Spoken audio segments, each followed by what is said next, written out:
Okay, so welcome to Middle Fingers Up. I'm your host, Kiran, and today's conversation is with someone I am so excited to share with you, Kam Bassier. Kam is a fitness and life coach for burnt out adults. How many of us can relate to that? I first came across Kam on social media. And I'm just going to tell you guys what struck me immediately was a video he had posted. I came across it. It was so genuine. It was so raw. It was so chill. And he was reflecting on the things we thought we knew then, you guys know then, versus what we're coming to learn now. And that message has stayed with me because isn't that what we're all doing? We're all trying to unlearn the things that we have seen and grown up with. We're trying to relearn, we're trying to pause, and we're even trying to rest. And I just love how Kam incorporates all of that in his content and the work that he does. And I just also want to share, when I sat down with Kam for a consult, I feel like all of you are going to leave this way too. I walked away with so much richness. I had to message him. I felt, when you eat that really good meal and you're like, I don't need dessert, I'm full. That's how I felt. It was real talk. It was no fluff. It was just a conversation about the things that we're going through in life and the things that we're proud of and the things that we're trying to figure out. And I just love when he talks how he connects fitness, life, marriage, parenting, and healing. He doesn't compartmentalize it. It's all together.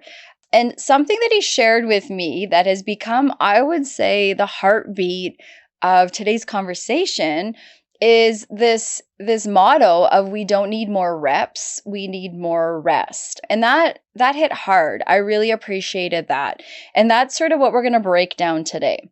So I'll tell you a little bit about Kam. He's a coach, he's a husband, he's a father, he's a son. He is a brown man in a space where physical and mental health often don't get talked about enough. We're around these conversations, but we're not always in them, particularly in our communities. So this episode is about looking at where we've come from and asking, okay, so what do we know now that we thought we knew then? And how do we bring that forward into our bodies, into our parenting, into our marriages, and into our healing? So that's what today's about. Welcome, Kam. Super excited to have you. How are you?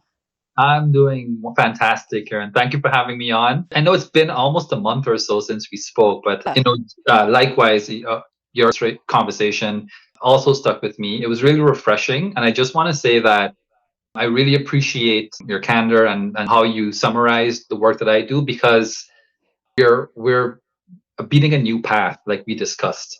The message I'm trying to put out and the work that I'm trying to do, because generally the masses are still, and we'll dive into it more, very much locked into the rat race. And so it is really satisfying when I meet like-minded people who understand the work that we're both doing. And so I really appreciate that. Thank you. Yeah, I'm glad that you shared those sentiments, because that is how I felt when we spoke. You have a lot of presence when you talk, when you put your content out, and I just want to get more people. I think the joy of what we have on social media is not everyone is for us, and so for people out there that are like, well, maybe I don't like what Kiran's doing, maybe you'll love what Kam's doing, because it's another person from our community that has lived very similar experiences, and the way that you go about sharing it, I think there's a lot of people that can connect to it. But before I do go on, is there anything that I missed or that you want to add, another hat you wear, or anything in the intro that I provided? I think it comes through in my content, but what I really am is a student of life.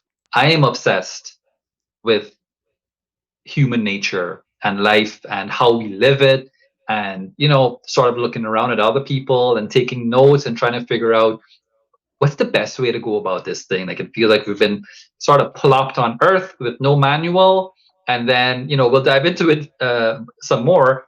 We don't get to choose our parents, we don't get to choose where we're born, we don't get to choose the food we like, and the tastes we have. Is just sort of like a luck of the draw sort of thing.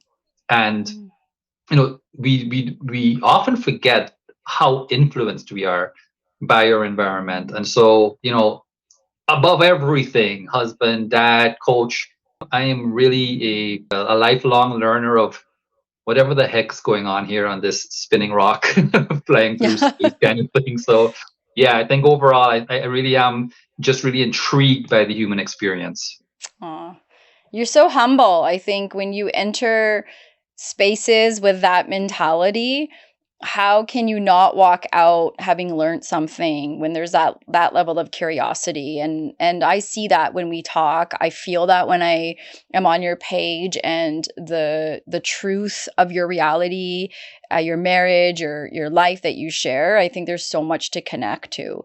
And so why don't we back it up a bit? Why don't we learn a little bit about what life was like for little Kam? So what kind of home did you grow up in? Maybe you can look back and share sort of what messages you received about rest, about play, about work ethic.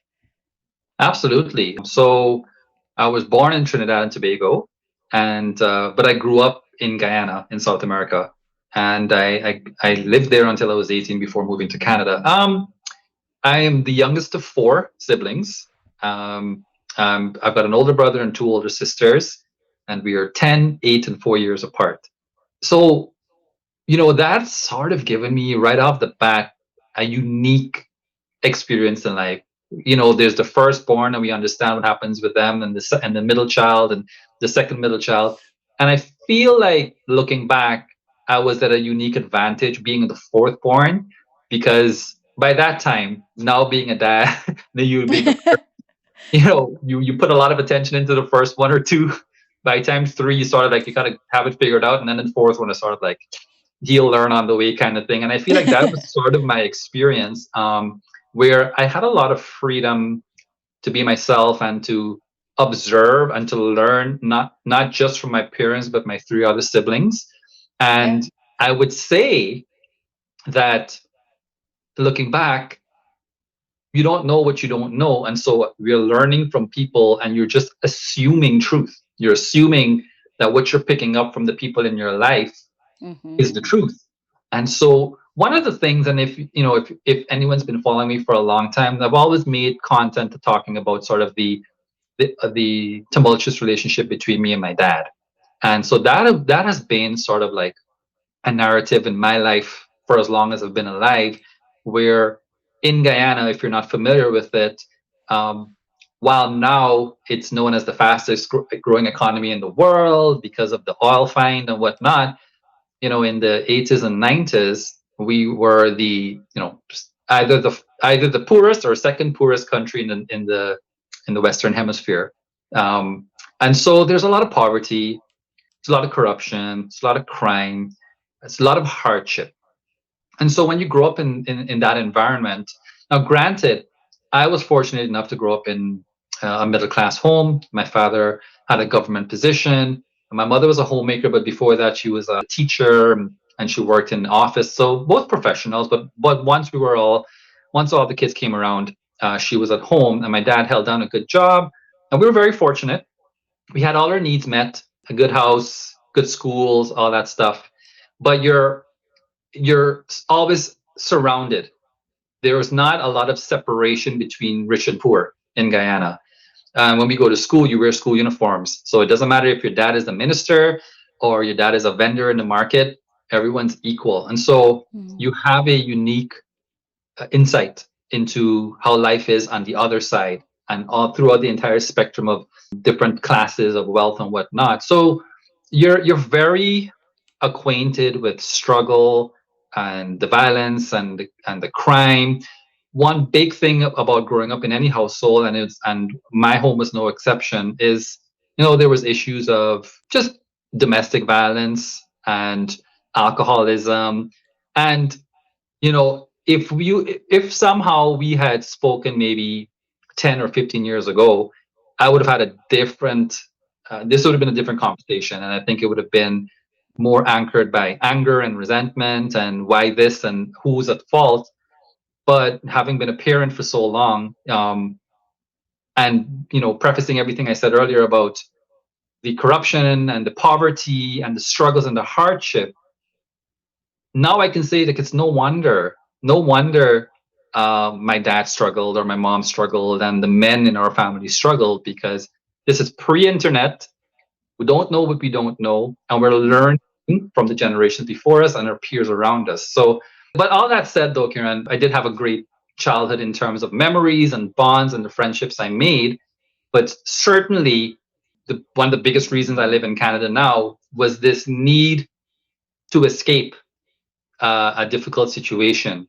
And it's not, me blaming anyone, pointing the finger at anyone. It's just understanding that in Guyana at that time, there were not a lot of opportunities for for someone like me that wants to be an entrepreneur or a creative. Someone said it earlier, actually a day or two ago. In Guyana, they say there's only a few career choices you have: doctor, lawyer, engineer, or disappointment to your family. So, right. So that's kind of, Yeah. and to a large extent, that's kind of still the mindset. But being the youngest, I did have a lot of freedom. So I played a lot of sports. Um, Being a male, I had a little bit more freedom than my sisters, which Mhm. they didn't appreciate. But again, allowed me to form really strong friendships that have lasted up until today. As a matter of fact, I just had spent some time with one of my closest high school friends who I hadn't seen in 9 years, but we talk every day. So those bonds have been something, and I know we'll probably discuss this a little bit later on. The friendships that I made really compensated for what I was lacking in my home life by Mhm. being around. Again, there are good families in Guyana, and I was fortunate enough to have friends who did have good homes, so I was able to sort of pick up little bits and pieces of what eventually would lead to my career, but what I wanted for myself and what I wanted for my family. So that's kind of the long and short of it. It was 18 years Yeah. before I moved to Canada after high school. I think you did a lovely job helping us understand sort of the context that you're going to bring to today's conversation, but even just where you're at in life. And if I can go back for a second, what I really appreciate when you share the stories between you and your dad and where you were maybe 10, 15 years ago to where we are today. And I think for many of us, like our early experiences literally shape our neural pathways. So the brain stores like working models of the world from the childhood, kind of from our childhood, I guess, point of view.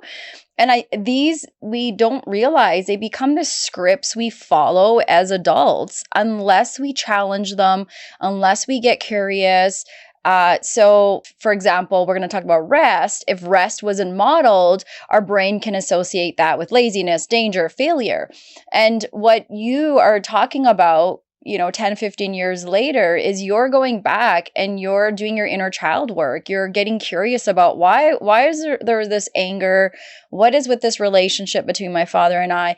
Even though you had those experiences and there's truth to them, there's more context to, okay, what was happening with your dad, your mom, where you lived, all of that geographically. And I think that really helps us put a lot of our childhood in perspective. We tend to have a little bit more understanding of, why am I so mad at this person, or how come I didn't get the things I didn't? Because that space that you're sort of working through is going to allow for more room as have become a father of your own. So I don't know if you want to add anything to that, but I just think that that was a really good example of what we're talking about when we say go back and do your inner child work. Absolutely. Doing the inner child work for me personally allowed me to not only forgive, but to really appreciate the difficulties that not only my parents, but obviously my parents' generation had. And one of the wounds I was able to heal is exactly that understanding. My mom used to say this thing. Again, there was arguments and whatnot. And obviously, being the youngest, and my mom was very caring and nurturing, so I would always be a mama's boy, and I'm always standing with my mom and being, having moments of like anger and having a lot of hatred towards my dad for his behavior. And obviously couldn't understand it back then, but she always made it a point to say, look at the life you get to live. So my dad worked in the government, and so we had, and again, you don't know what you don't know context until you're a little bit older, but we had a nice house. We actually had a driver that would take us to school and pick us up, which again, I didn't know that was not normal or whatnot. But she always made it a point to say, you look at the advantage you have, and everything we need is afforded to us. Now, is that a cop out? Is that an excuse for, having poor behavior and not having the emotional maturity to be a good dad on the other side of things? Not necessarily. However, it did provide an advantage for us in life. And Mhm. and yeah, back then, like the stuff that we're talking about when we're talking about rest, they were actually in survival mode. Like Yeah. my dad grew up in a little small village outside of the city where, until recently, it was still a dirt road, right? And Yeah. to he had to work his way through school, eventually earned his master's in civil engineering, and then was one of the engineers that worked in Guyana on then the largest floating bridge in the world. And it's a bridge that's still being used today, almost 40 or 50 years later. They're now building, and it was meant to be a temporary bridge. And Hmm. he worked really, really hard. He and his brothers actually worked really, really hard. But as a child, I don't see that. I don't Yeah. recognize those things. And so now that I can look back on it, and we spoke about it in our consult last month, I didn't know what all the stuff that was on his plate and the struggles he Yeah. had. I didn't understand that same thing that we talk about. He couldn't give what he never received. And Mhm. so the idea of rest and regulation and stress management, well, no, his entire life was dedicated to moving out of that little village, establishing himself as a provider, and then making sure his children were provided for. And while he didn't have the tools to, be the emotionally dependable dad, he did at this point, by virtue of us having this conversation, is a reflection of the work that he did that I couldn't appreciate back then. Yeah. But everyone was on the grind then. There was no, rest was not a thing. Decompression and all that was not a thing. You rested on the weekend and you get back up on Monday and you do it all over again. And that's what Yeah. was instilled in us. And I think the other thing, and it is connected, is our relationship with money, because that's the driving force behind why we all drive ourselves into the ground. And if we have it on, Mhm. and growing up in a third world country, you are programmed to believe that money and success and accomplishment is so hard that only the people who grind and work themselves to the bone have a chance at making it. And so that was my belief system for a very, very, very long time. And I just want to add this one talking point that I feel that we'll be able to come back to throughout this conversation. There's a philosophy called Taoism. And Taoism really is a philosophy called the middle way, which is not going too far on one side versus going too far on the other side. And I say that because throughout this conversation, we're going to be talking about rest and recovery and regulation, but being mindful not to dismiss the merit of hard work. Because, yes, now that I'm trying to undo and unlearn some of the concepts of grinding too much, I also have to admit that I am here because of that, or I'm here largely as a result of my willingness to work hard. But Mm. understanding now, as we get older, there's so much more nuance to it. There's so much more balance. So we're not advocating quitting your job and trying to move to like a small island and suddenly just regulate for the rest of your life, right? Although that'd be so nice. It would be, but I feel like you would get bored after a while. Yes. But Yeah. yeah, You need that's sort of it. purpose. Yeah. So that's sort of, I understand, we all understand the merit of hard work. I think everyone understands that. And Yeah. I think even now intuitively, we're beginning to realize that there's got to be more to it, that there's got to be something else outside of work yourself to the bone, get to retirement, and then you have permission to kick back. And I think now it sounds selfish because we're in our 40s and it's sort of like, Hmm. you're 20 years too young to even be considering resting and regulation and self-care and all that stuff. So Where do you think we lost the understanding of rest? Because I like our ancestors, if you think about where the communities we come from, somatic breathing, really being in depth with the nervous system, yoga, all these things come from our background. And then somewhere along the line, I appreciate you talking about the survival mode. Many of our immigrant parents have had to, whether in their own country or fleeing their country to come here. And I've had the privilege of being born and raised here, and I understand that. And so where do you, but even for me growing up and watching these messages of there's no sleeping in, there's really no rest, like get up, go, go, go, in this 24-hour period, you got, like Tony Robbins used to say, I'll rest when I die. And we all used to buy those books and think, oh, that's what you do. You just go hard until you die, and that's when you rest. And where do you think that flip came from? Why are we now saying maybe that's not necessarily the way to live life? Yeah, we have to have a strong work ethic. Yes, we need to contribute, leave the world in a better place than where we've been. But where do you think the switch is coming from? well, first of all, I'll have to say that you kind of have to be a little bit of a conspiracy theorist, or not even. It's when you mentioned yoga and somatic exercises, and so I would say over the last 50 or 60 years, or 50 or 60 years ago, there seemed to be more of an intuitive balance of work and life, and the cost of living was much more reasonable back then. Whether you lived in India, even if you lived in Guyana or anywhere else outside of North America, we had community. So we had a village, right? A family village where people could Hmm. chip in, step up, and help. And so the grind culture wasn't as prevalent because we had support systems around us. And also, before the technological age, before the advancement of TV and internet and more tech, we sort of like the ceiling was lower, so to speak. Yeah. It's sort of Yeah. like you make it to adulthood. If you're a woman, you have a child. If you're a man, you find a decent job.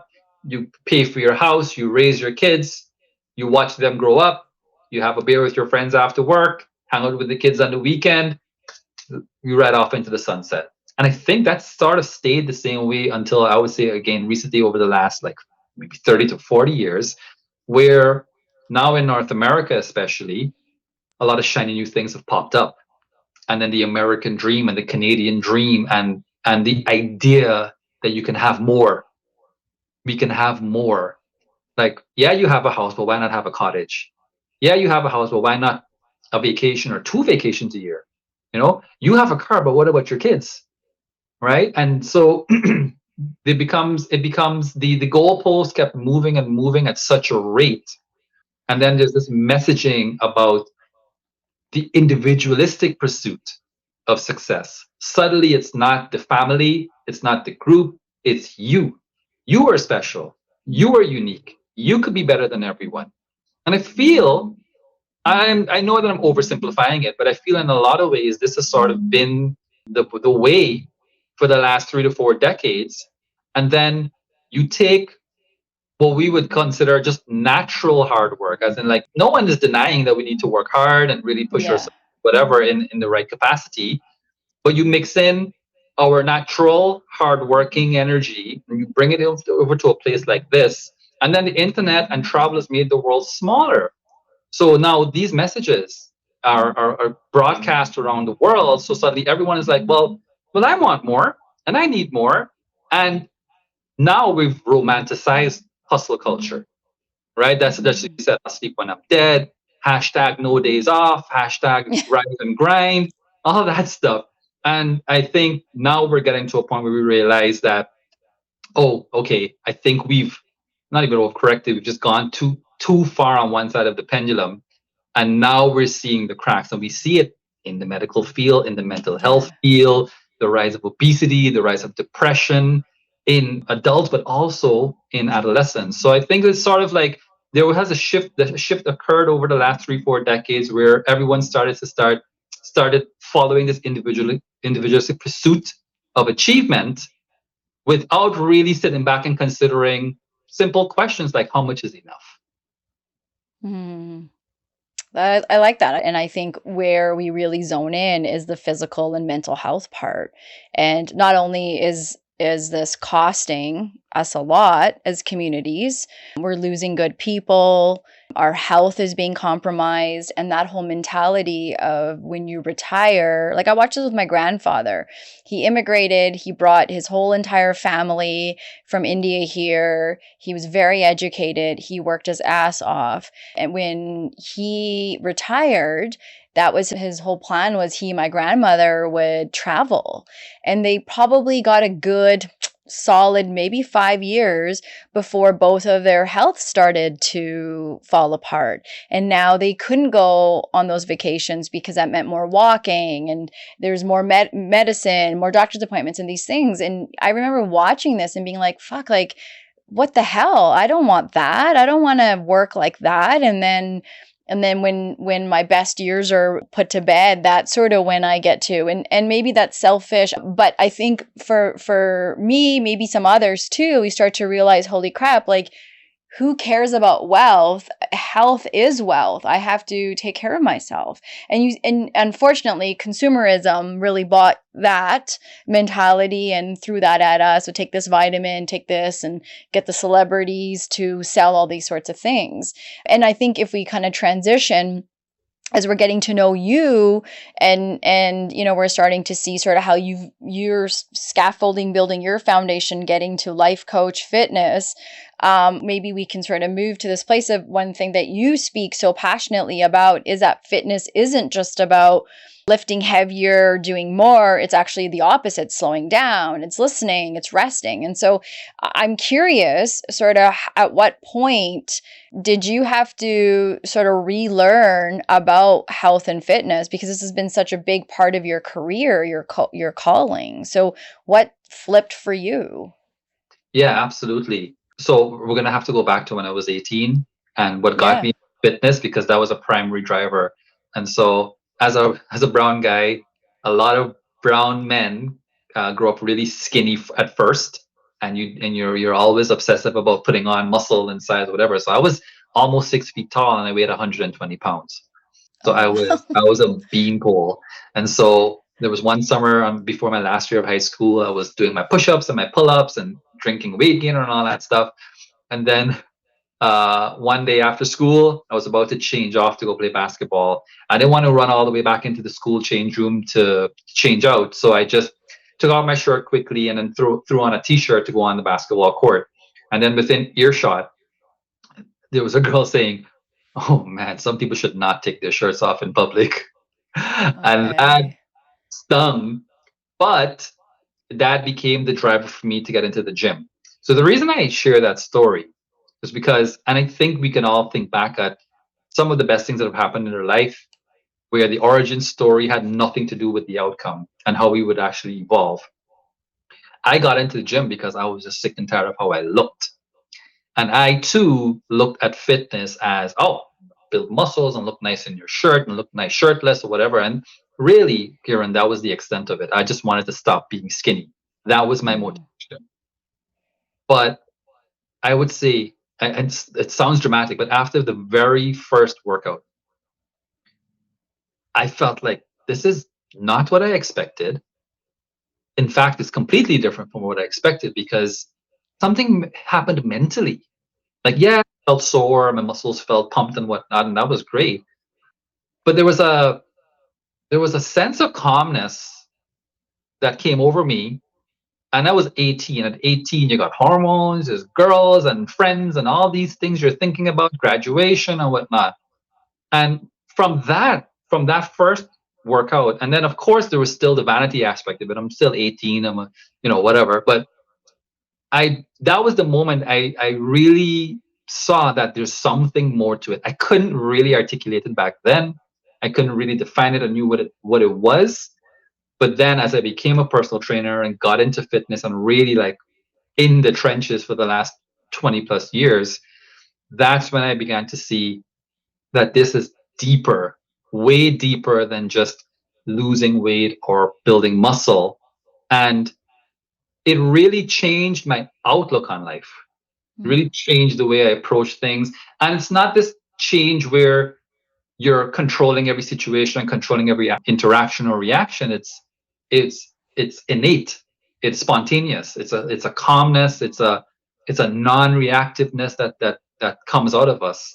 And so, when I became a personal trainer, I thought this is going to be easy. This is going to be the easiest career ever because I'm sold. I tried it the first time and I was all in. But what happened really quickly was here's 20-year-old me training 35-year-olds, 40-year-olds, and 50-year-olds. And I'm wondering, man, like, why can't you stick with it?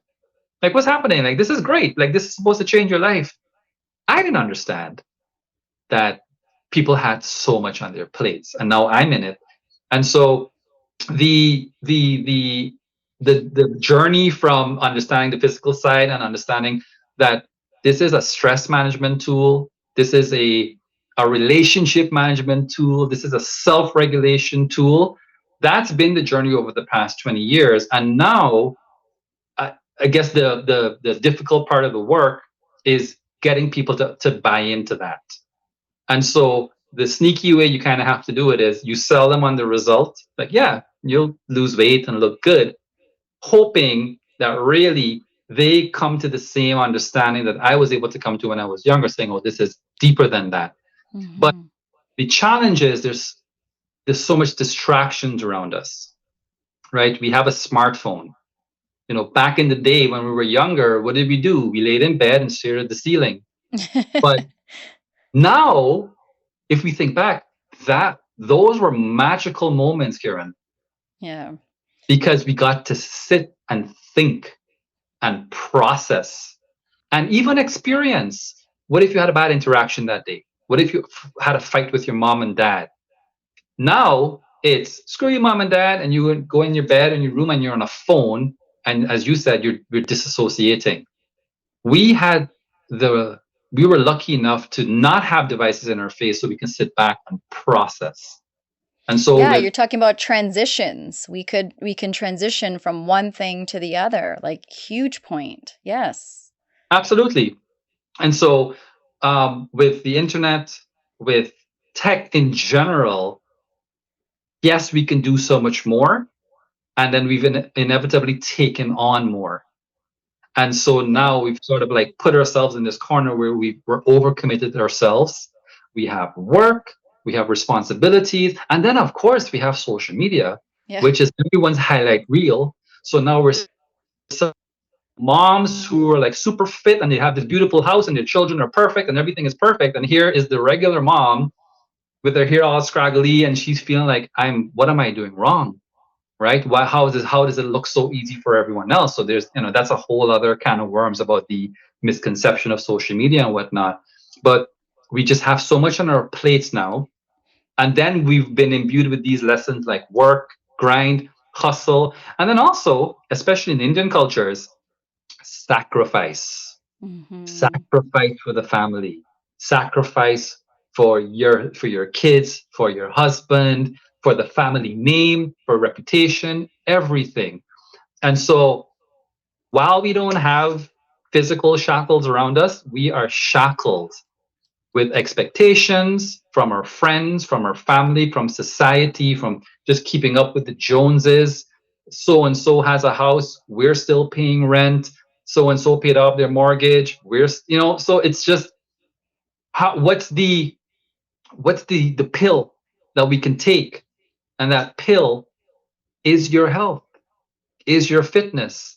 And the last thing to that is that And I have a little coaching group with my clients, and I've made this distinction that in the group it's us, and then there's them in the outside world.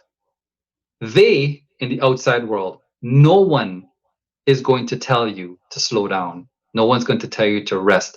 No one's going to tell you that it's okay. No one's going to tell you that, hey, don't believe everything that you see on social media. And just as a side note, the reason I challenge myself to be so transparent on social media is just that, is to say, yeah, I have a beautiful wife and I have healthy, happy children, and I live a great life where I get to sort of work on my own terms. But I have my own struggles too. We have conflict too.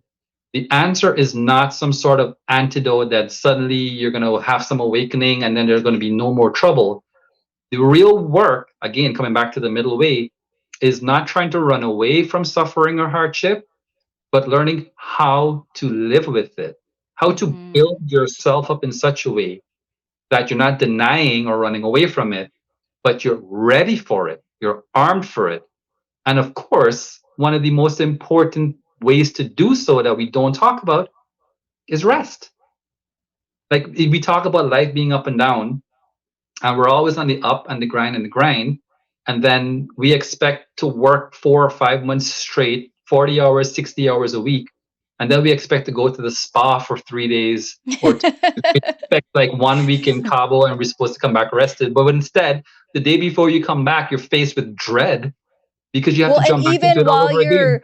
while you're at the 3-day spa or in Cabo, if you think about for everyone individually right now, how many days does it take to get work and all the list of whatever your life is consumed with put away to actually be present and enjoy where you are? So you spent all this money to be here, and then you wonder why when you get back, it's like I need a vacation from my vacation.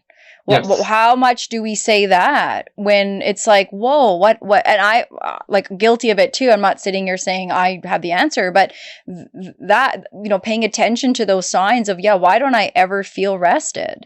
Why do you think rest feels harder than pushing ourselves to the max? Like, it's so silly that I'm even asking this if you think about it, right?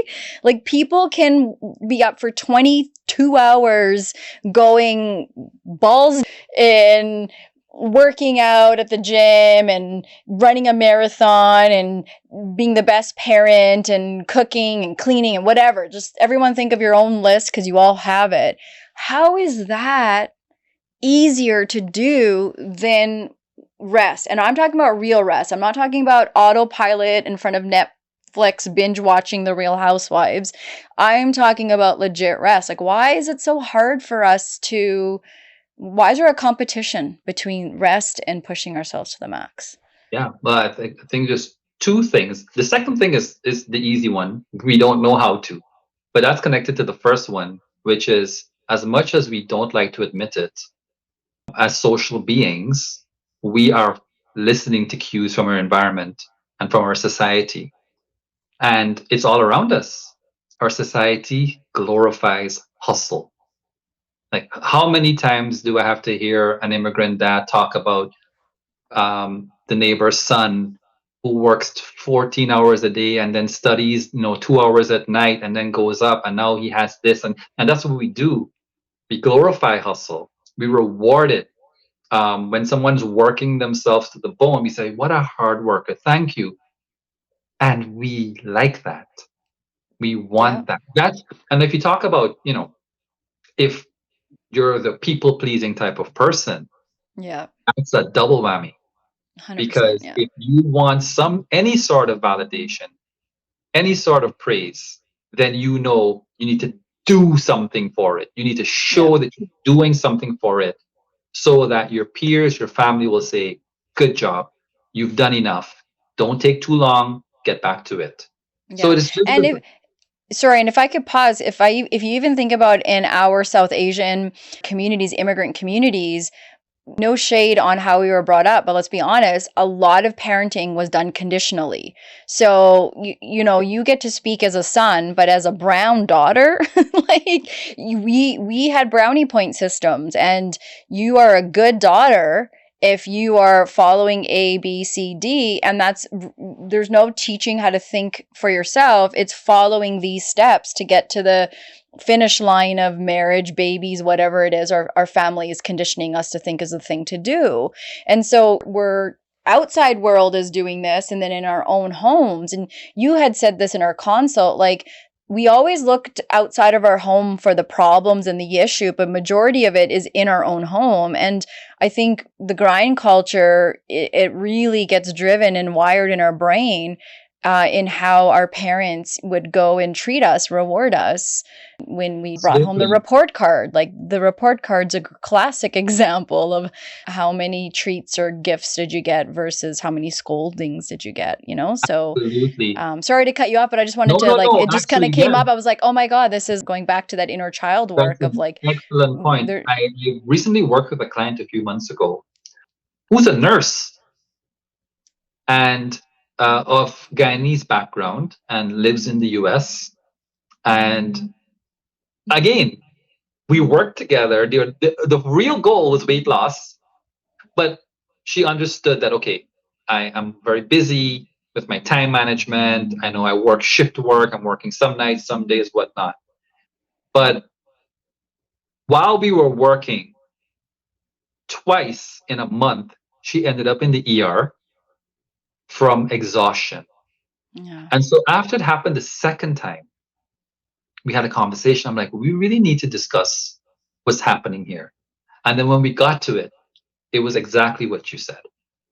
She said, when I was growing up, I had to do everything.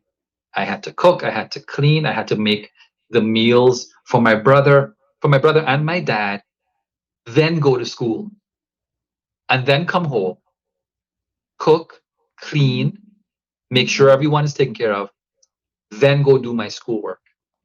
And so how does that manifest in adulthood? She did not know how to stop. So she would come home from a night shift, and then from 9 o'clock, clean the fridge, clean the floors, clean the cabinets. Why? Because if you're not doing anything, you're lazy. If you're not doing it, and then of course, there's the another side to it, which is the belief that the minute you take your foot off the gas, everything was going to get taken away from you. The minute you stop working hard, you're going to lose it all. So you have to work hard because you will lose it all if you don't. Yeah. So this is where we are.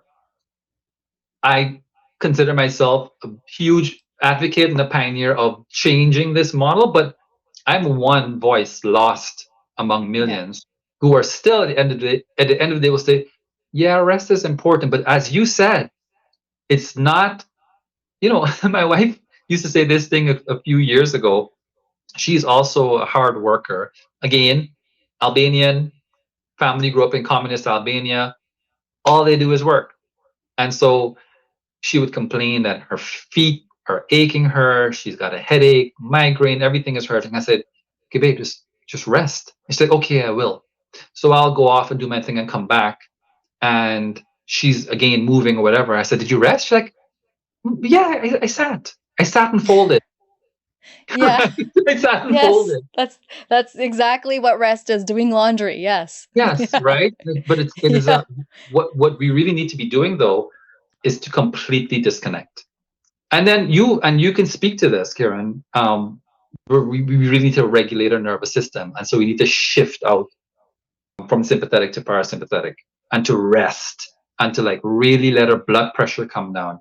Because what we really are talking about is chronic stress, right? And the havoc it wreaks on our body and on our mind when we talk about inflammation, high blood pressure, all these other preventable diseases, is because the underlying buildup of everything that we're doing is we're stressing our body out day in, day out, week in, week out, month in, month out, year in, year out.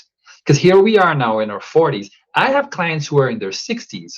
I had a conversation yesterday, two husband and wife. Kids are growing up.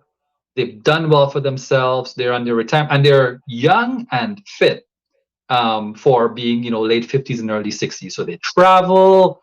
They've got the house. They're great. They're happy. They're settled. And I asked them, I said, at which point, and they've got the true origin story too, from India here, whatever. Their origin stories that when they first came here, they had to use pennies, coins to pay for their groceries. And they had to Yeah. negotiate with their first landlord to get even to just get the rent, get the apartment that they needed. And now they've quote unquote made it by society standards. But they both still struggle with stress and anxiety, even though they've made it and the kids have made it. Everyone's good. So I asked, when was the moment you felt like, oh, we'll never go hungry again, or we'll never worry about money again. We're at a point now we're good. We never have to worry about that again. And they were separated because so the husband was doing his own thing and I was with the wife. And the wife said, I don't know that we're out of it. I don't know that we are that feeling of security. And I was shocked because they're pretty chill. So Yeah. I'm going to ask your husband. So he comes over and she looks at me. She says, I have a feeling he's going to say the same thing. And I asked him, was there a point where you felt like we're good? And just for context, Kiran, it's not like they've barely made it. They have made it tenfold. And he said the same thing. He said, I don't know that I feel that way, even now. And they both acknowledge that it's absolutely a perception thing and not a reality thing. Mm. They know they went to Abu Dhabi. They've been 6 or 7 places already this year. But the fear, the stress of survival mode for 4, 5, now 6 decades does not go away, as we said, with a week in Cabo, with a weekend. It is long, intentional work. And then come back to the beginning of our conversation, the inner child work, Mm-hmm. understanding. I can tell you that the father of that husband I'm referring to is mad at his son for retiring when he could be making more money. Yeah. And so they really serve as a microcosm for South Asians, for Guyanese, Jamaicans, all Yeah. in, that's really what it is. That once you flip that switch to work so much and to give everything to this work, it's not an easy flip back. That takes a No. lot of work. You know, what you're talking about here is this, like, how the nervous system is up against this grind culture, like you're talking about. And you mentioned the nervous system, and when we talk about it, I think, if we can point out, our nervous system is our body's communication network. And so when you think about this couple, and they could genuinely be in rest mode, and like you said, it's generations and years and experiences that have flipped the switch off. And I think this is what happens to us. It's this nervous system, this communication. It's made up of the brain, our spinal cord, all the nerves that run throughout our body. And if we think of it as a wiring that connects everything together, it's meant to carry signals back and forth. So it lets the brain know what's happening inside and outside of us. And that's, how we sense danger. That's how we feel safe, calm, hungry. All these kinds of things get activated.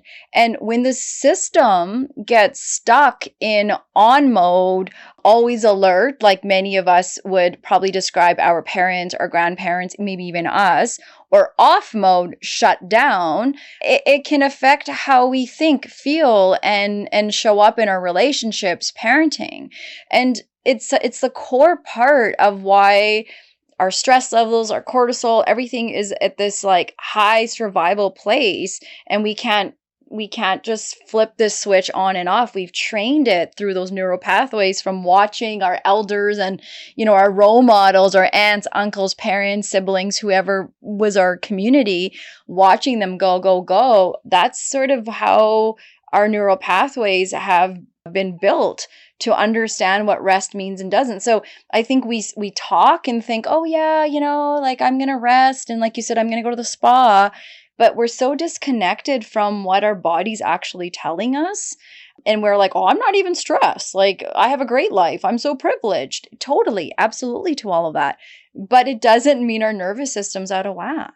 So, what would you say to someone who equates still to this day, even after this conversation, rest with laziness, or that genuinely feel like, oh yeah, that's not me. My nervous system is like in a great place. And even to these burnt out adults that are listening to their bodies instead of ignoring them, like what would you say to us to pay attention to when it comes to laziness, rest, you know, all of this sort of burnt outness?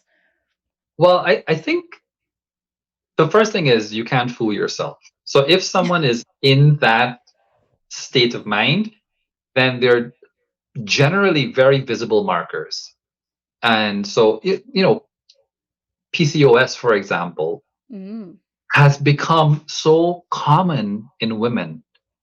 And the number one recommendation for women with PCOS, and so PCOS is hair loss and hair growth, abnormal hair growth, weight issues, sleep, stress, all these things. Fertility struggles. Fertility, especially, yes, we have all these conditions that are coming up as a result of stress being the underlying factor.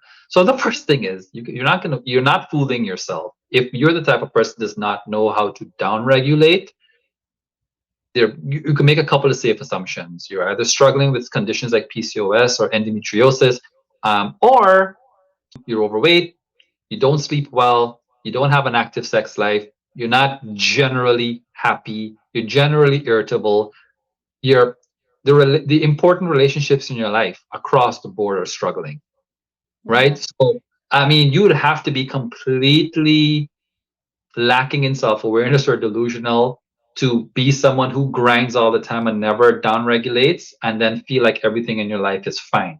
So there's all these markers that we can point to. And generally, and I do have clients that come in and say, I want to lose weight. Yeah, I have a busy life, but the weight loss is the most important thing. And then when we get into the questionnaires and we have the consults, then we start hearing about blood pressure, cholesterol, low libido, irritability, stress, and all these things. And so really you just have to pick one.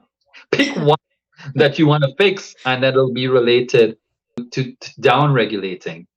There's a analogy that I feel is more appropriate when we talk about switching off and switching on. When we think of making changes in our life, we kind of think that we're in a car. We just need to make a U-turn, a quick 3-second U-turn. But the reality is we're more like a huge cruise ship. Mm. And to really make lasting change, first we need to start slowing down. The ship needs to slow, and that takes some time. And then slowly needs to change course. And so for a ship to make a complete U-turn, we're talking hours, or at least an hour. It's a longer time than just a quick U-turn. And that's sort of how we need to think about downshifting and regulating, that it's not an overnight thing. To your point about people denying that, like I said, the symptoms are there. They are going to be, and if you look at their life, yeah, you might have, and again, there are people who have reached the level of attainment, right? The job, the house, the cars, or whatnot, but they are generally unhappy if they're not downregulating. There's always this sense of what else more is there to do, and then they keep moving their own goalposts because it's easier to keep doing what you know, right? The devil it's easier to keep doing that than to actually take a step back, which in my opinion requires a lot more courage. Yeah. To be able to sit alone. The first thing I ask people who struggle with these sort of conditions with regulating is how much alone time do you spend? And most often there's none. Oh, on the drive home. Oh, are you driving in silence? No, I'm listening to a podcast or listening to music or talking to a friend. Like, that's not down regulating. So it's a process, and it's also like anything that we do, it requires repetition. Right? You Mm-hmm. need to get more practice. Just this weekend. So my wife is a coach and she works with other women, but she also is her own case study in learning how to downregulate. So we had this plan, and actually Carolyn is a great example because again, She presents really well. She's on social media. She's fit, great life, works with clients. Everything looks great. But she will very openly admit that she struggles with depression and anxiety and all, and the big one, down regulating. So this weekend, the kids go back to school next week. So we send them for a sleepover for 2 nights. The goal was, I'm a great down regulator now, right? I'm Mr. Chill. I can shut off whenever I need to because I put the work in. My wife, on the other hand, is still working on it. So the plan this weekend was to film a bunch of content, get the house cleaned, get all these chores done. Of course, spend time together. But that was it. Like, we had 2 days. We can get a lot of stuff done. And then we just sat down. We had lunch. I think we turned on a show. And then she's like, I feel like I need to do this for the rest of the day. Like, I'm feeling really tired and I would just like to rest. And I'm like, of course. And Kiran, we ended up spending both full days. We did the minimum we needed to do, but we spent the majority of our time on the couch, talking, eating, relaxing. At the end of it, she said, on the one hand, this was the most quote unquote unproductive weekend, but it was also the best weekend. And I could feel myself needing more. And that's if we can just get some buy-in there, give it a chance, because it's just like meditation. You sit down to meditate for the first time, it's a mess. Yeah. Like opening the door to that secret room where you store all your junk and everything comes spilling out. Totally. And it's the same with down regulating. It first you're buzzing. And if anything, you will notice right away that there's this buzzing in the body, right? The wired feeling. That takes time. But the more you do it, the better you get. And your body keeps score. The body knows. Get into a whole tangent about, the personalities and stuff. But the body knows, and it will tell you that it wants more. But here's the thing. Are we listening? That's it. Yeah. We have to listen to the cues in our body, because there's two forces. There's Dr. Jekyll and Mr. Hyde. There's Frankenstein's monster. There's the devil and the angel. So there are always two aspects to us. And what we call the ego, or the pain body, or the conscious versus the deeper self, that side comes back and says, hey, it's enough. We've done enough. There's so much to do. This was nice, but we got to get back to it. And now we're getting into a whole discussion about trust. Because what we're demonstrating unconsciously is that we don't trust, as you said, the cues from our body. It's talking to us, but it doesn't yell. The outside world yells, the pain body, the ego yells, but our deeper self whispers. And the only way we can hear those deeper messages, like what we're really being pulled to, is if we actually put ourselves in an environment where we can be quiet, and we can down-regulate, and we can catch our breath. And that's exactly what happens on January 1st, over the Christmas holidays, when we all collectively get to, it's sort of like society gives us permission this one time of year to sort of like put life on pause. And what do? We drink, we connect with loved ones, we get downtime. And what happens? We recommit to our health and fitness goals, because something very important happened there. We had time to reset, back, to reflect and say, shoot, I really have been neglecting myself. I need to do better this year. And then we set the goal, and we buy the gym membership, and we hire the trainer, and we clear out the pantry. And what do? We do the same shit starting January 1st, and we fall back into the cycle. So come February, March, instead of remembering what got us to that clarity in the first place, which was what? It wasn't that it was Jesus's birthday. It wasn't that we were drinking. It was that we had time to actually connect. And if we can actually just replicate that throughout the day, then we would be more connected. Then it wouldn't be such a struggle to know, not to think, but to know I need to downregulate. I need to give myself some time. I think that's so well said. I think that's the key. When we met for the consult, everything we were talking about, you kept bringing it back to regulating. And if we can feel this balance, our nervous system is regulated, then we're not, taking things personally with our kids, our partners. We're not having weird miscommunications, all these other things that sort of side quests take over. You said it so well. Like, why are we getting into a deep seated conversation when we haven't had enough sleep and we haven't ate well? Those are just the two basic ways to start regulating ourselves, and like truly eating well, not, going to Chick-fil-A or wherever and having, our burger or not, but like actually nourishing ourselves. And I think it seems so simple. It's like in yoga, the Shavasana pose. I keep thinking about that because that is the hardest pose to do. And yet people can do this crazy warrior and lift their leg over their head and all these sorts of things. But when it comes to truly doing Shavasana, we can't last. We have to wipe the sweat off. We have an itchy nose.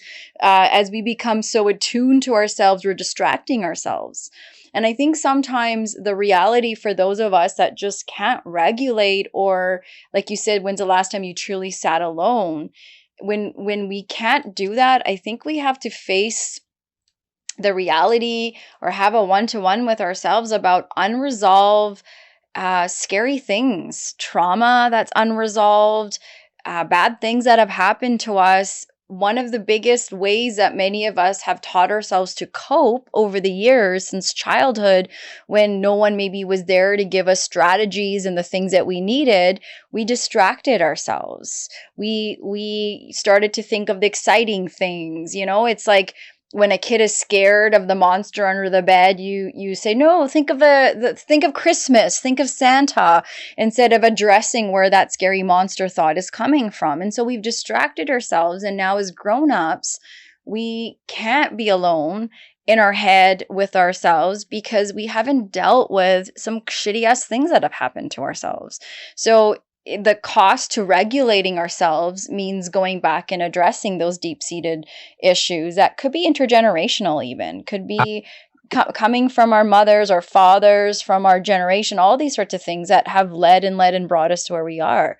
And I truly think we can continue to diagnose ourselves physically with physical health issues and all these things as they come. But if we're not connecting the dots to what our body is telling us, like you said, The Body Keeps Score, great book, great teaching that it doesn't forget. It remembers all of these sorts of experiences that we've had. It holds on to it.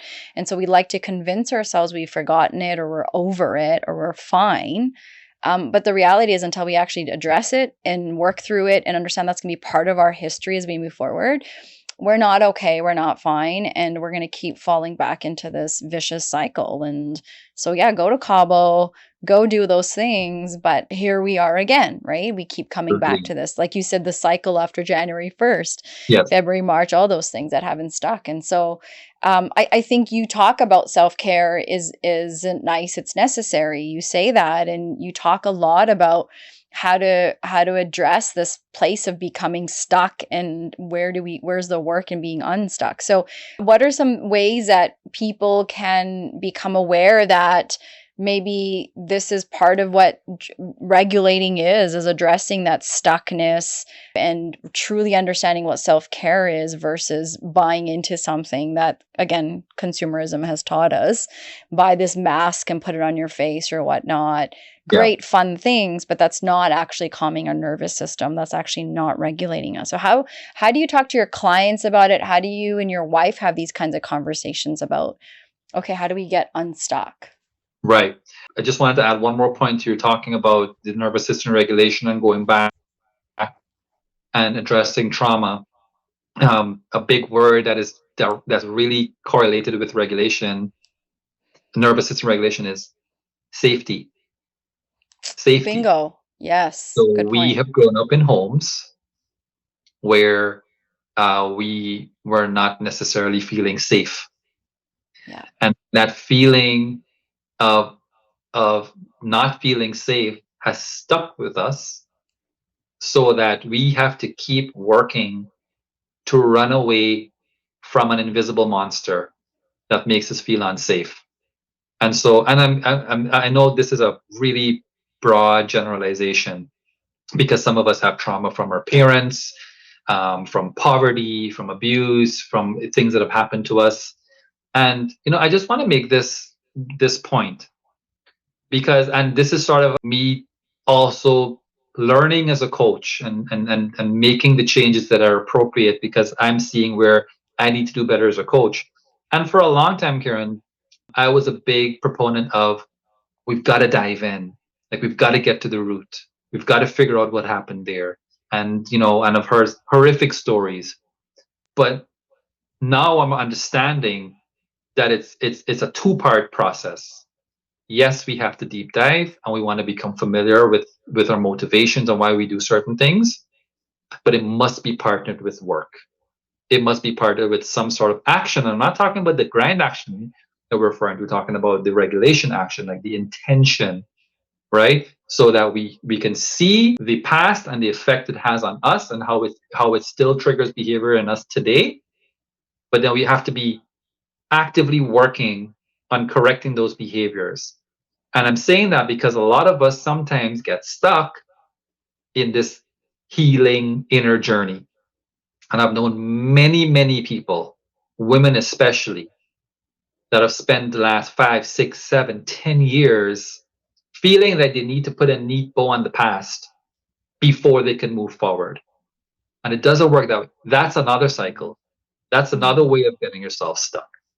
But when we talk about feeling unstuck now, I think the first thing you have to recognize, you have to be able to recognize this intuitively, is that you do feel stuck in a sort of cycle or a loop. Even when we have moments of motivation, we'll have the motivation. There's this nice dopamine fix we get. We feel happy and inspired. It's a new thing and we're ready to start and we go all in. And then, once the novelty wears off and it's just doing the work, then that cycle comes back. So the best, the most effective, the dirtiest way, but the effective way is to disrupt your patterns. As in, whatever you're doing without thinking, you now have to, and we're coming back into a little bit of spirituality. You've got to treat your life like a meditation all the time, not just when you're doing it as a practice, but you've got to be tuned in to how you are behaving and acting throughout the day so that you can catch yourself and you can see your patterns. And just want to use a little bit of a meditation concept here. Like people who say they can't meditate, and we say the first time you try to meditate, the door opens and all the shit flows out, and you're like, oh my God, I can't do this. But actually, in that moment, Kiran, you have done something. You have recognized, because what happens when we try to meditate and it feels noisy, we'll say, I can't shut my mind off. There's so many thoughts running through my mind, right? Okay. Who recognized that?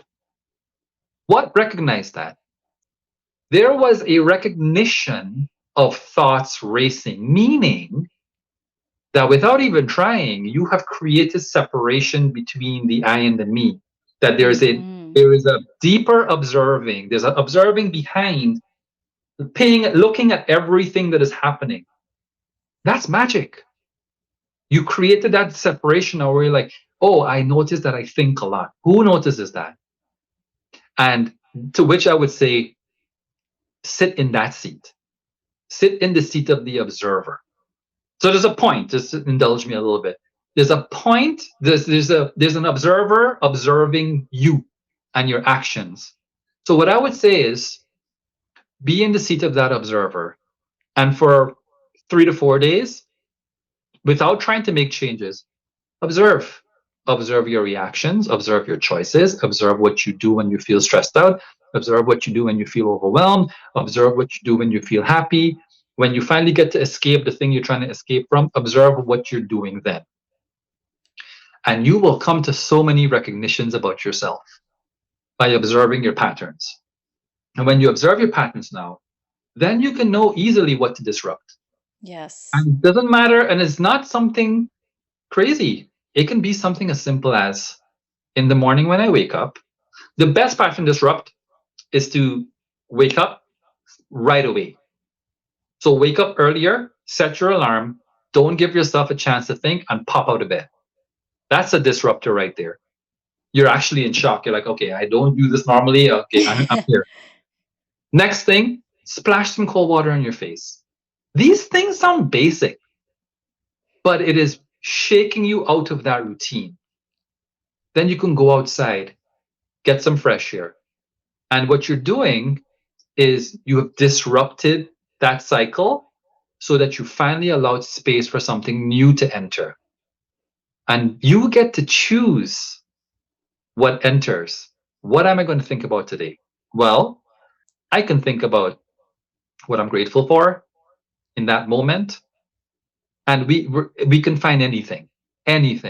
Even if we're going through relationship issues or issues with our kids or work or whatever, there is something in your life right now that you can say, I'm glad I have this. Mm-hmm. Right? Or slash and how do I want to show up today? Like we're taking all of these, like, they say the mind is a faithful servant, but a terrible master. And for all of our lives, we've been a servant to our mind. We're dictating. Oh, the mind says this. Okay, I'll go there. Oh, it says go here. I'll go here. But we have the power to say, wait, hold a second. We don't have to do that. And so simply asking, how do I want to show up today? If you have a difficult meeting or a uncomfortable confrontation that you're gearing up for and you're nervous about, not what am I going to say? How am I going to be? What energy am I going to show up with? What are 2 or 3 things that I can get done today that would make me feel like today was a good day? Right? We have the power to point our GPS, our mental GPS, to have the day that we want. And then when you go out, go through your day, another pattern disrupt. Middle of the day. What do we do when we're working? I'm going to power through it. I'm going to power through lunch. I'm going to power through this and power through that. Do we even really get ahead? How many times in our life have we powered through things and said, yeah, I'm so glad I powered through that. Now I can kick back. No, you Yeah, powered through one thing to make room for the other thing that you were exactly. doing. So my point is, the problem's going to be there. We have, sometimes when we're in difficult situations, if you have a business, sometimes to pull myself away when I used to own a gym, I would ask myself, is this problem going to be there tomorrow? Yes, I'm going home. So in the middle of your workday, give yourself 2, maybe 3 little 10-minute breaks. Get up from your desk, go outside, splash some cold water on your face, do something fun, stretch, go for a walk. All these little ways of breaking the routine again allows you to kind of connect back. Oh, I remember this morning I said I wanted to show up like this, and this is what I wanted to get done. You're keeping, I like to say every day can feel like January 1st if you are aware enough to tune your attention. Right? If you break up those days into little breaks now you remember what you did this morning, you course correct. Maybe you kind of lost your mojo, you take that little break. Maybe, just maybe, you eat your lunch, not in front of your computer, not watching something. Maybe you just eat your lunch and just eat your lunch. Right? Nighttime, same thing. Make a decision. A lot of us don't have any boundaries. We don't say this is the extent to which I'll go. Right? We're really like a leaf in the wind and we're just going with it.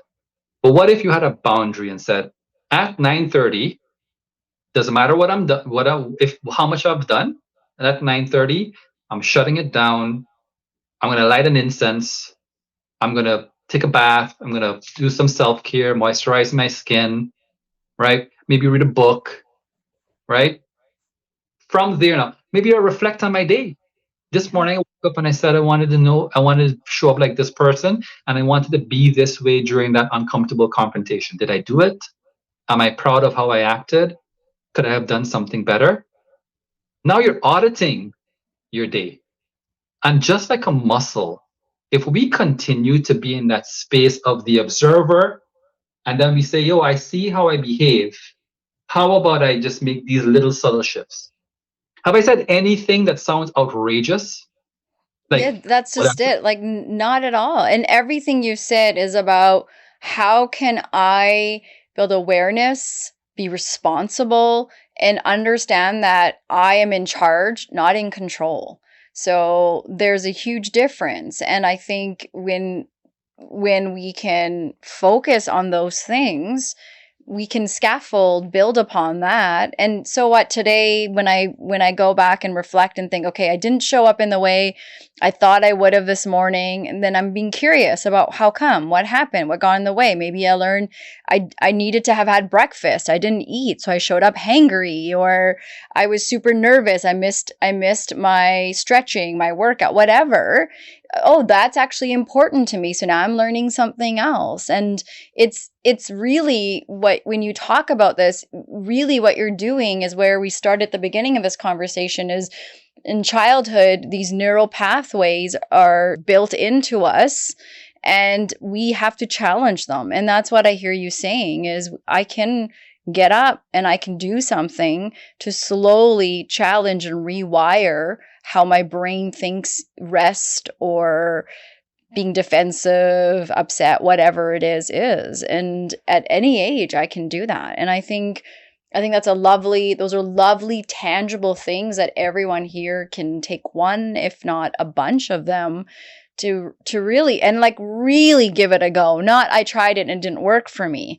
Cause I bet you have people that come back to you and maybe even say that, well, I tried that doesn't work for me. And now, when I used to work in crisis, I used to see this with parents.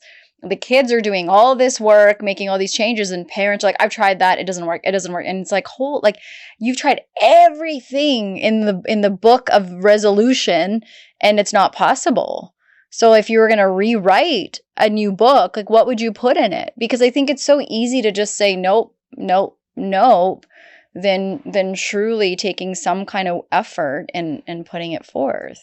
Absolutely. And to your point about the neural pathways, repetition is what strengthens neural pathways. And this is why I love tree analogies. I love plant and tree analogies because they're really, really sort of like side by side, a great metaphor for the human experience.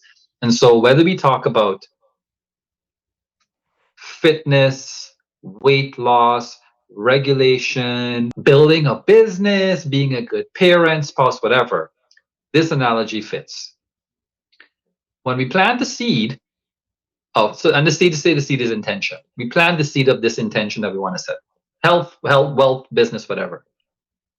A lot of stuff has to happen beneath the soil. A lot happens beneath the soil before that bud can shoot through the dirt. It has to break through the seed. It has to really grab onto the soil, right? That's the infrastructure. So when we talk about repetition, right? We don't plant seeds and then dig them up in a week to see if it's working, right? We have to believe that with the work, as we water it with our intentions and our actions, then it will begin to manifest. And I mean, we have to talk about these metaphors because we are in an instant gratification society. Oh, yes. Right? Everything needs to happen now. I would say that's probably the not the toughest sell, but that's the main thing I have to speak about when I do a call with a potential client. Like, my program is 4 to 6 months. And I say 4 to 6 months because when was the last time your 30-day detox cleanse boot camp changed your life? Because the novelty is still there 30 days after. But if we give it enough time, and the other cool thing I like about the plant analogy is when we finally see that little shoot poke out from the soil, that represents a very small percentage of the entire plant. The rest of it is still much bigger and much more complex underneath the soil. We are the garden, the roots, we are the soil.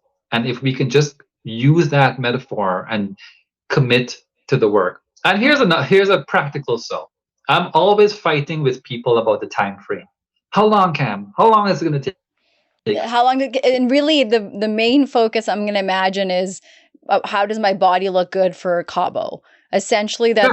that's how people must come starting off. I got a wedding coming up. I have an event, so I need to work backwards from that to look good. Absolutely. Well, okay. There, Depending so on I know. how cool I am with this person, it'll determine how truthful I am or how blunt I am. And really, just as a side note, and yes, that's what I get all the time. Vacation in 3 months, go. But what you're really demonstrating is a lack of self-awareness. Because you're gonna say, I want to work out 5 days a week, and I'm gonna eat clean 7 days a week, and I'm gonna get to bed. Okay, cool. Do you have a track history of that? Like, when was the last time you actually locked in for 3 months? Never. But today's the day. This is the time. Why now? Yeah. Why now? But it's not going to work. Yeah. You have to know your weaknesses. You have to know what your level of ability is before you set these lofty goals. And then again, we're thinking too far ahead into the future. But I tell people sometimes, not all the times, did it take you 3 months to gain 30 pounds? No. Right? It didn't even take you 3 years. Even if you gain a pound a month, that's only 12 pounds a year. So we're talking, and by the way, that's the average. It's like 1.2 to 2 pounds a month is the average weight gain for somebody who's really not paying attention to their health.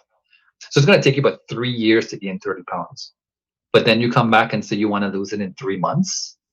No, it's not going to work that way. What about regulation and trauma? Okay, so you have been told that you're not good enough. You should be more like your brother. You should not talk out of turn. You should do to prove that you have some worth. Multiply that by 40 years. And then in 3 months, you expect to be healed. No.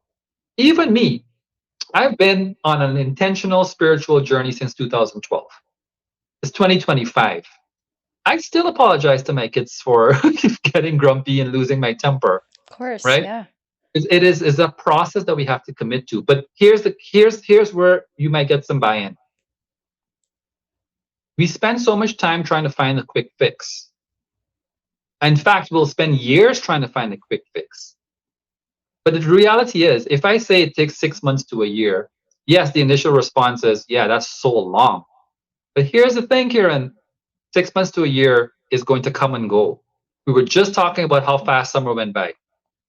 We were just talking about, wow, what a brutal winter. I can't wait for summer to hit.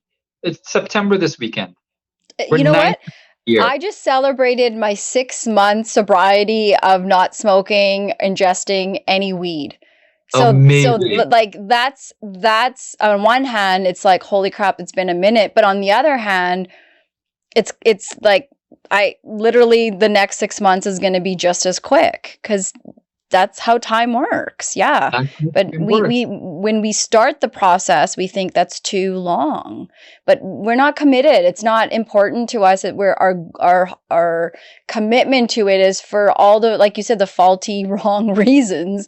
I want to look great in that bikini or whatnot, but it's not part of my everyday lifestyle. And meanwhile, my nervous system is like shot, acting so high with cortisol levels, stress levels, that no matter how much I try to work out and lose that weight, no wonder I'm gaining and I got dark circles under my eyes, because I'm not doing the basics of sleep, rest, and whatnot to regulate, to be able to see results. But it's like we struggle with the science of our body, because like you said, we want it now, we want it quick.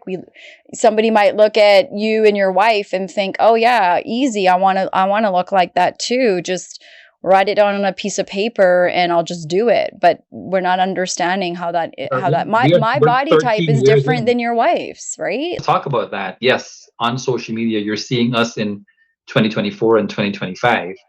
You weren't seeing us in 2012 because we were a freaking mess. Yeah.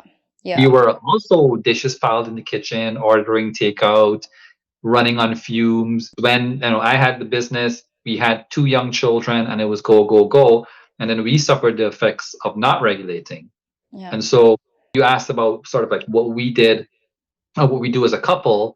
It is constant communication, constant, peaceful, well-meaning, constructive communication, not word vomiting, oh, you did this or what that, but just sort of like really trying to understand the other person's perspective, what they need from me, what I need from them.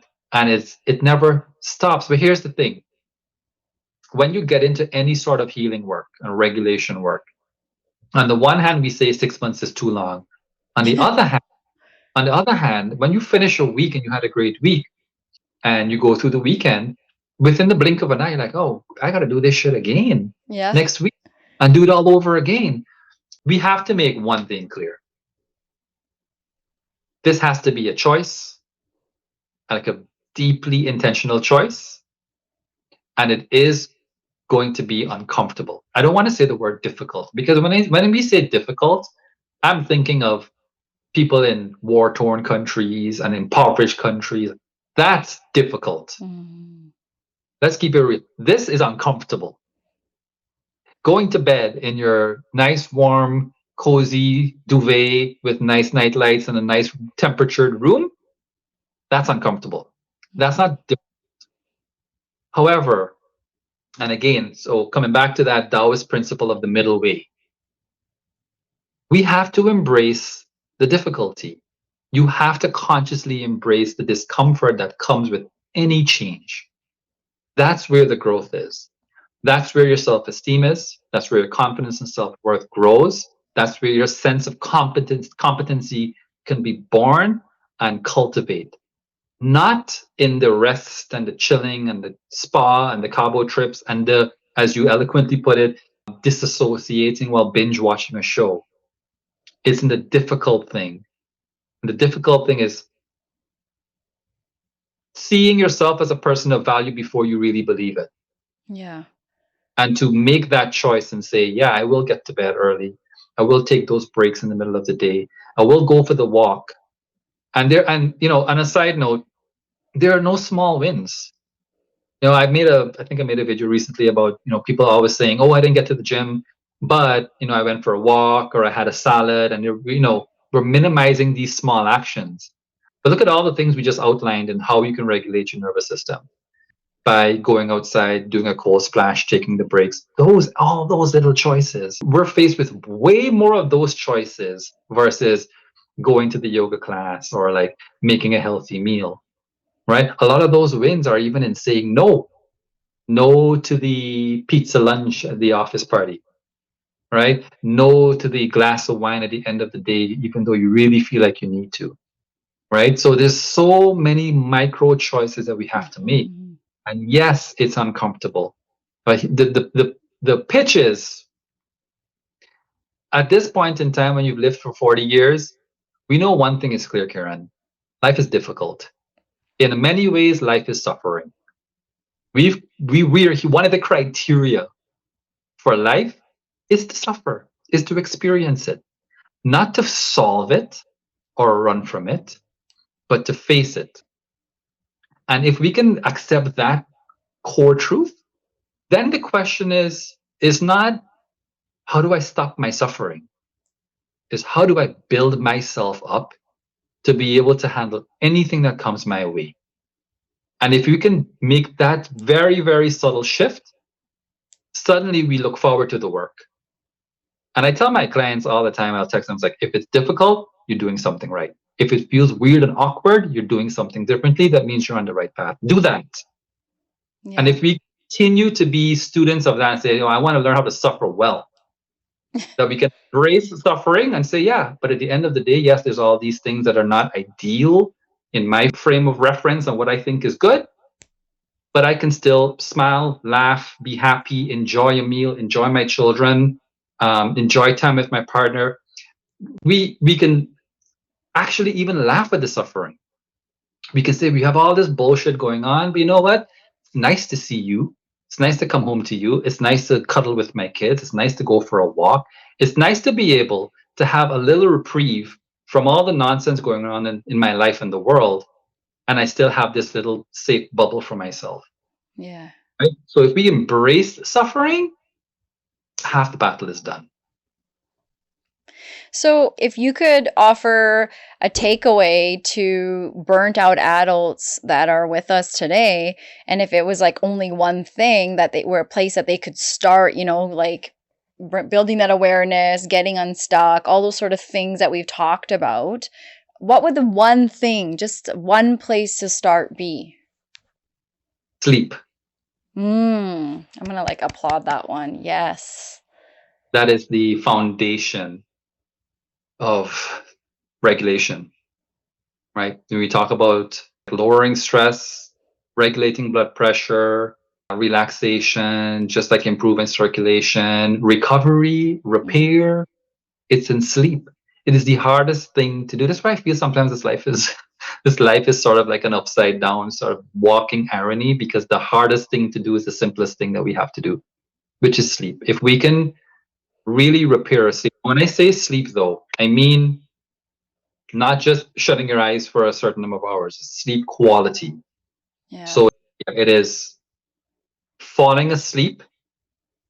Yeah, it's normal to stay awake for like up to 20 to 30 minutes at most.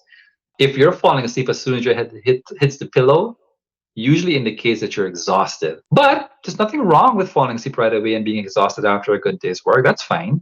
But if you get to, it's getting to sleep and staying asleep. So I would encourage anyone, if you're at ground zero, magnesium glycinate is a great supplement to help with sleep. And there's all these sleep aids. I'm not a big advocate of too many sleep aids. I would say the best way, if you're not, and if you're like me, where you're trying to do it without too many supplements, though I do highly recommend magnesium supplementation, because the benefits stretch beyond sleep. Vitamin D as digestion and all that as well, right? Yeah. It's involved in so many functions of the body. But if you want to get your sleep back on track and you're struggling with the falling asleep and staying asleep, the best thing you can do then from there is to be physically active. So going for walks, going to the gym, taking a class, tiring out your body, burning off that pent up energy, especially if you have a sedentary job, getting your sleep back on track. So tiring yourself out, staying away from the stimulants, the sugary drinks, the caffeine, and hydrating just with water. Then if you can fall asleep, stay asleep, immediately you're waking up calmer, you're waking up more alert, you're waking up feeling more rested. And then you actually are able to focus a lot better. So when we talk about, the morning routine of, the cold splash and going outside and whatnot, off a good night's sleep, those practices become natural. Yeah. Really nice. You want to do it. Your body is in a calm state and you gravitate to those behaviors. You're not in a rush to start your day. Yes. I say,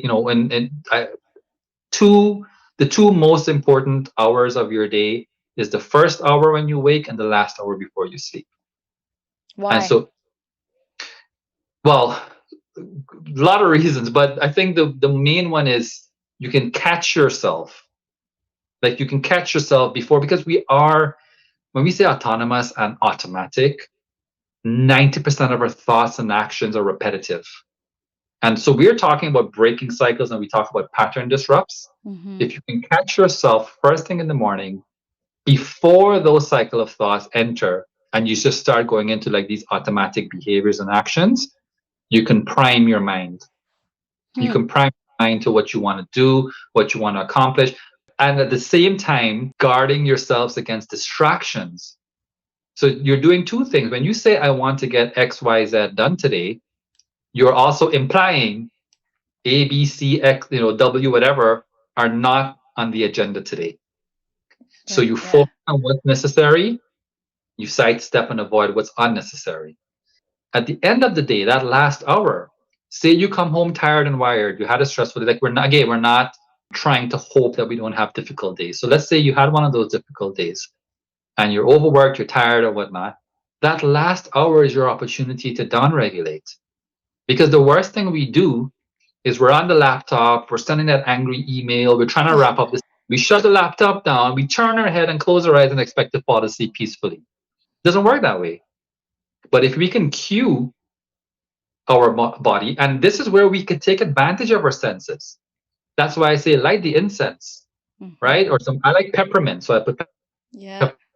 my nose, and yeah, refreshing feeling sort of cues me that it's time to down regulate. It's down, and what happens is as you do that repetitively, your body is cued. It's like classical conditioning.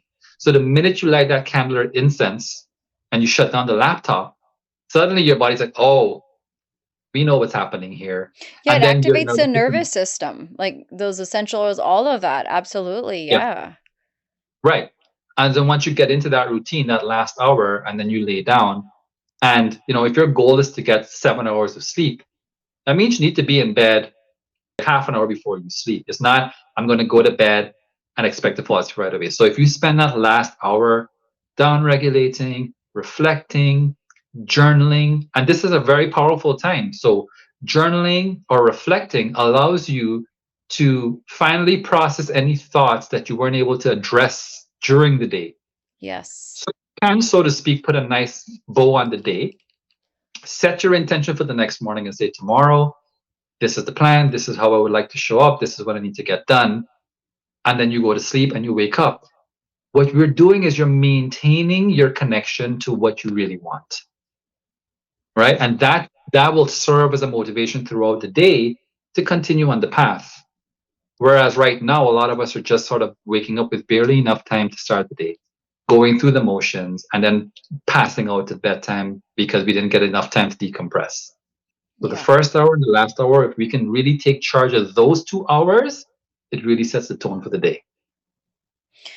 Okay, this is like so well said. I know we were going to talk about marriage and parenting, but I'm going to pause it, and I think I'm going to invite you to come back. And I think a lot of what you said, it's clear to me and probably to lots that it's very well connected to marriage, to relationships, to parenting. When we start with ourselves, regulating, learning about ourselves. Like today, you've talked so well about healing requires conscious engagement. And the whole psychology of resistance often comes from this cognitive dissonance, like two things kind of happening at once. So our brain avoids change because it feels like there's a threat to identity. And it's easier to repeat. You talked a lot about repetition, and it's easier to repeat what's familiar, even if that familiarity is harmful. Going for the drink, staying up later, having an argument without eating, all these kinds of things that become our bad habits, than to sit with discomfort of this change. And you said that really well. Like, it's not about difficulty. That's a whole different part of this world we live in. It's about discomfort, being uncomfortable with something. That's how we generate. That's how we have lovely conversations about racism too, disrupting this sort of script that we're so used to finding ourselves in. So awareness, like you've talked about, just like practicing, you just mentioned journaling. It could be therapy, working with your wife, body scans throughout the day, as you've talked about. All these sorts of things help us shift out of this autopilot of wake up like a robot, go like a robot, and then end of the day without having any kind of intention. And then we don't really feel fulfilled. We're hitting cheap dopamine hits, shopping, addictive things, social media, scrolling, all those kinds of things. We all know there's reasons why we're doing these things. So before we wrap up, though, and let you have your final say of whatever you'd like, I do want to move into one of my favorite parts, the segment of what you want to put your middle fingers up to.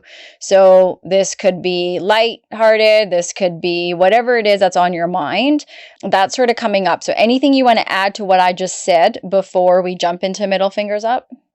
I know, I'll be happy to come back again if you have me and get into the relationship side of things. But just to sort of like put a little bow on everything we're talking about, we want to approach this in a way that the goal is to feel good. And when we feel good, we're better people, we're better husbands, moms, wives, friends, sisters. Like, this is the work. I think, we were talking about the why we need to do it and the problems we're trying to fix. But the goal is that when you do this work, you're going to feel amazing. You're going to feel like a fog has been lifted. You're going to feel like, wow, you are going to feel like, what have I been doing this whole time? I'm 40 years old and I still have those moments of like, man, I thought this way for all my life, and I just realized how really unproductive that is. So this work, you know it's working when you feel good, and you will feel good when you start making choices and setting boundaries for yourself and doing your body scans and your journaling and your and the best way you'll know you feel good is because you're doing the thing that you've avoided. And then when you lean into it, immediately you're like, oh, I that enhances your self-worth because you've Yeah, done something quote unquote difficult. So this is feel good. You know it's working when you feel good. And it's amazing how many ways and how many tools you have available to feel good. totally. So Yeah. a good way to I wrap it. love that. No, I love that because it's especially if we're parents, like we have a responsibility. We made a choice to have kids. We're raising them, we want them to lead the world better than, like we said, maybe we have our generations prior. And a superpower as a parent is having this awareness to not necessarily fix everything, like you said, but understanding, this is what's going on in my world. And maybe I got to tune something here, fine tune something. And then the superpower that your child can inherit is that self-worth. And if I'm not feeling good about myself, worthy of myself, worthy to invest in myself and go to bed on time, eat well, walk, whatever those things are, then I'm not passing that on to my children. And I'm just repeating the cycle that a lot of us have grown up with. And we didn't quite get into it, but you talked about this in the consult. Like, we have so many resources at our fingertips,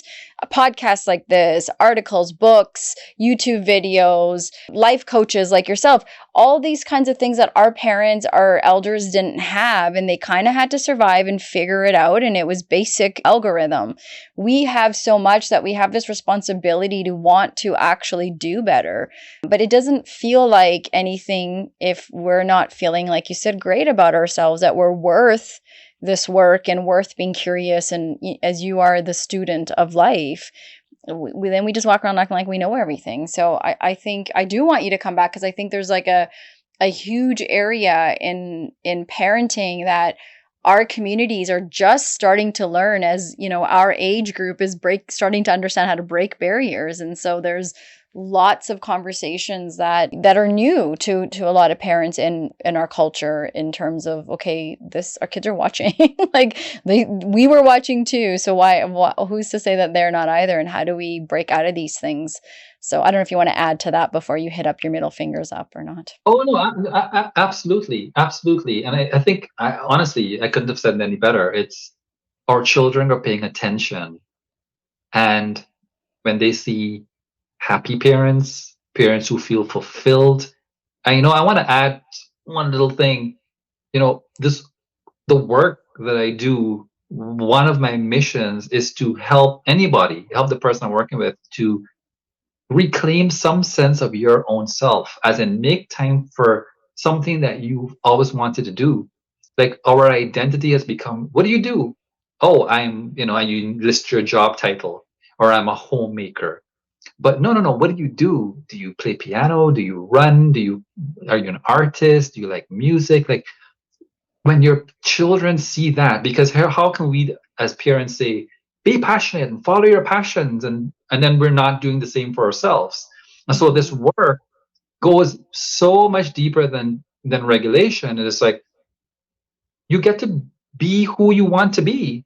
You get to decide what kind of person you are, outside of mom and employee and spouse, but you, the human being, with your God-given talents that we've all suppressed because we need to make it and survive.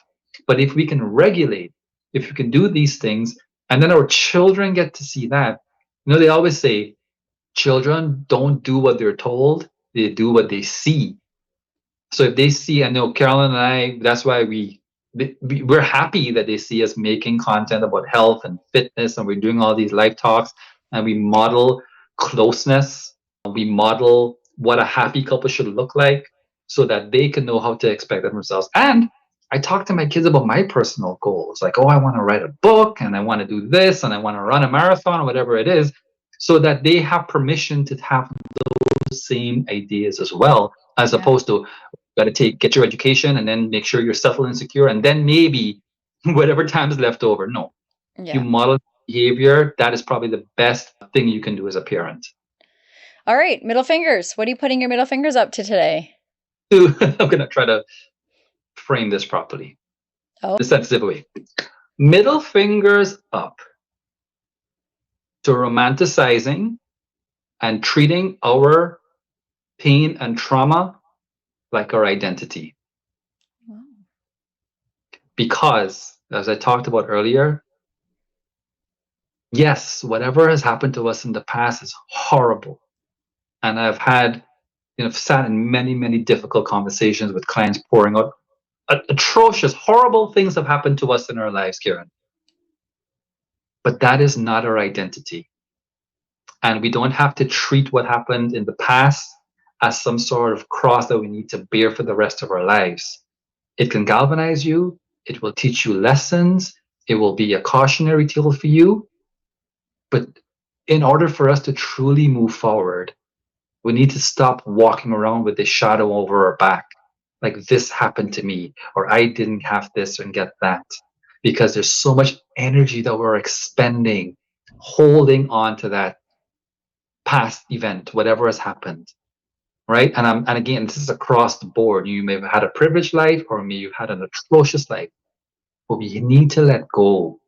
Let go in a way that is like, it happened, but I am here. It is my responsibility to move forward and do the best, especially if you have a family, especially if you have kids, especially if you have a partner who loves you and just wants to be with you. Because we don't realize this shadow that we cast on our loved ones by holding on to these things that have happened in the past. This is not your weight, it's your catalyst. It's your catalyst to become who you are meant to be. So middle fingers up to creating an entire identity around our pain. I love that. Well said. Well said. Thank you. Yeah, I'm just processing that. Sometimes you meet people for a reason, I think. Okay, so yeah, for sure. I think so. So before we close, I want people to know where they can find you, connect with you, where they can start following you. Your content is so meaningful. It's real, as I said, it's raw. So where do they find you? How can they get in touch with you? What kind of services do you offer? Absolutely. So I make content mostly for Instagram. So my handle is at Kam Bassier, KAMBASSIER. Same handle on TikTok, same handle on YouTube, I believe. I'm a fitness and life coach. I really struggle with the title because the work that we do is all encompassing. It's whole person, holistic coaching.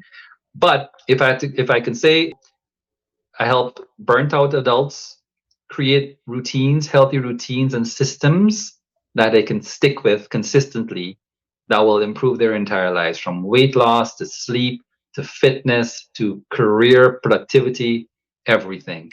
And so it's a work in progress, it's a working title, but it is just creating systems that fit into your life that will optimize your health and your wellness across the board.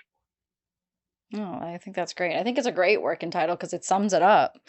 Like it makes changes week to week, but that'll do for today. It connects a lot of us. Like, yeah, maybe I am. Kam, I just want to thank you for, like, you're one of those that I loved your videos, sent you a DM.